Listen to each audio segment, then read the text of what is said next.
Hai guys, terima kasih kerana memilih Mat Fast Berita Terkini. Sebagai tanda sokongan anda, sila tekan butang subscribe dan loceng untuk update terkini. Terima kasih. Bagi menambah baik kemudahan air sinar, terutamanya bagi mereka yang menghadapi pelbagai cabaran akibat PKP serta bencana banjir, kerajaan telah dimaklumkan bahawa KWSP akan membuat pembayaran pendahuluan sehingga RM1,000 bagi permohonan kemudahan air sinar kategori 2. Proses pembayaran pendahuluan air sinar kategori 2 juga dipermudahkan kerana ahli hanya perlu mengisytiharkan secara kendiri bahawa mereka memenuhi kriteria yang ditetapkan dan menghantar dokumen sokongan secara dalam talian. Kerajaan juga telah meminta KWSP memudahkan proses pembayaran pendahuluan ini yang akan dibuat mulai 26 Januari dan maklumat lanjut akan diumumkan oleh KWSP dalam masa terdekat. KWSP akan membuat pembayaran pendahuluan sehingga RM1,000 bagi permohonan kemudahan air sinar kategori 2. Kumpulan Wang Simpanan Pekerja KWSP akan mempercepat bayaran pendahuluan sehingga RM1,000 kepada pemohon kemudahan air sinar kategori 2 yang akan dibayar bermula 26 Januari ini. Perdana Menteri Muhyiddin Yassin berkata ia sebagai salah satu inisiatif penambahbaikan dalam pakej bantuan pelindungan ekonomi dan rakyat Malaysia (PERMAI) bagi membantu rakyat yang berdepan kesan Perintah Kawalan Pergerakan PKP 2.0. Permohonan air sinar terbahagi kepada dua kategori dengan permohonan kategori pertama dibuka bermula 21 Disember lalu, manakala permohonan kedua baru dibuka bermula 11 Januari. Setakat 13 Januari, lebih 3 juta permohonan telah diluluskan dengan jumlah RM24 bilion akan disalurkan pada tahun ini. Bagi menambah baik kemudahan air sinar terutama bagi mereka yang menghadapi pelbagai cabaran akibat PKP serta bencana banjir, kerajaan telah dimaklumkan bahawa KWSP akan membuat bayaran pendahuluan sehingga RM1,000 bagi permohonan kemudahan air sinar kategori 2. Proses pembayaran pendahuluan air sinar kategori 2 juga dipermudahkan kerana ahli hanya perlu mengisytiharkan secara kendiri bahawa mereka memenuhi kriteria yang ditetapkan dan menghantar dokumen sokongan secara dalam talian.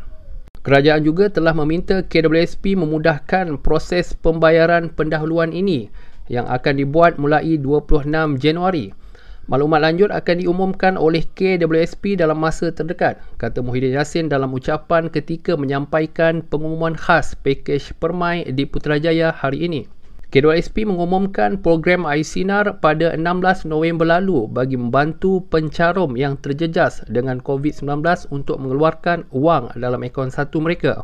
Setelah beberapa perubahan dilakukan terhadap syarat pengeluaran, KWSP memperincikan dua kategori yang boleh membuat pengeluaran. Kategori pertama melibatkan orang yang sudah lama tidak mencarum, hilang pekerjaan, suri rumah atau yang diberi notis cuti tanpa gaji. Kategori 2 pula melibatkan pencarum yang belum mencapai umur 55 tahun yang mengalami pengurangan pendapatan 30% ke atas dan pencarum perlu mengemukakan dokumen sokongan secara kendiri bagi membuktikan pengurangan pendapatan. Sepatutnya status permohonan untuk kategori 2 ini hanya akan dimaklumkan dalam masa 2 hingga 3 minggu selepas permohonan dibuat, bermula 11 Januari. Manakala pembayaran pula sepatutnya hanya dibuat sebelum akhir bulan berikutnya, tertakluk kepada kelulusan. Permohonan ditutup pada 30 Jun ini.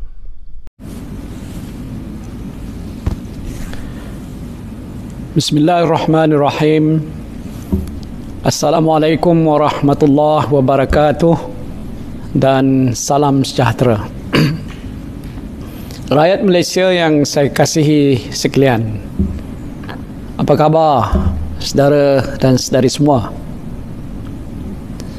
Hari ini merupakan hari ke-7 setelah kerajaan mengisytiharkan Perintah Kawalan Pergerakan ataupun PKP di 7 buah negeri, PKP bersyarat di 5 buah negeri lain dan PKP pemulihan selebihnya. Sejak pelaksanaan PKP tersebut, Statistik harian kes positif COVID-19 masih tinggi.